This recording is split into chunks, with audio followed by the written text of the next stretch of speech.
Uric অ্যাসিডের উপসর্গ। কলকাতার ডাক্তার রুদ্রজিৎ পাল বলেন, ইউরিক অ্যাসিডের মাত্রা বেড়ে গেলে কিডনিতে পাথর হওয়ার ঝুঁকি বেড়ে যায়, ঘন ঘন প্রস্রাব পায়, প্রস্রাবের সময় জ্বালাভাব দেখা দেয়, এগুলো কিডনিতে পাথর হওয়ার লক্ষণ। আবার অনেক সময় পিঠের নিচের অংশে বা তলপেটে ব্যথা হয়। ইউরিক অ্যাসিডের মাত্রা বাড়লে জয়েন্টেই সবচেয়ে বেশি প্রভাব পড়ে। পায়ের বুড়ো আঙুল ও গোড়ালি ব্যথা হওয়া খুব কমন সমস্যা। কিন্তু এছাড়াও কিছু লক্ষণ দেখা দেয় বলে জানিয়েছেন রুদ্রজিৎবাবু। তিনি বলেন, হাতের আঙুলের গাঁটে ব্যথা হয়। অনেক সময় জয়েন্টের কিছু অংশে ফোলা ও ব্যথা দেখা দেয়। এই ধরনের উপসর্গ একেবারেই এড়িয়ে যাওয়া উচিত নয়। কিভাবে ইউরিক অ্যাসিডের মাত্রা ধরা পড়বে?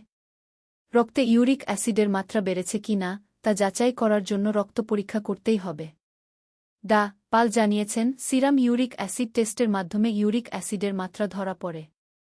পুরুষের ক্ষেত্রে ইউরিক অ্যাসিডের মাত্রা ৭ এর নিচে এবং মহিলাদের ক্ষেত্রে ৬-৫ এর নিচে থাকা মানে আপনি সুরক্ষিত।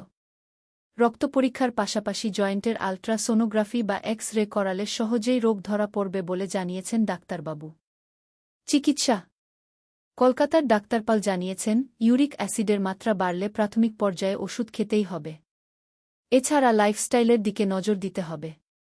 অ্যালকোহল, সামুদ্রিক মাছ, সি ফুড, রেড মিট, বিশেষত অর্গান মিট যেমন মাংসের মেটে খাওয়া চলবে না।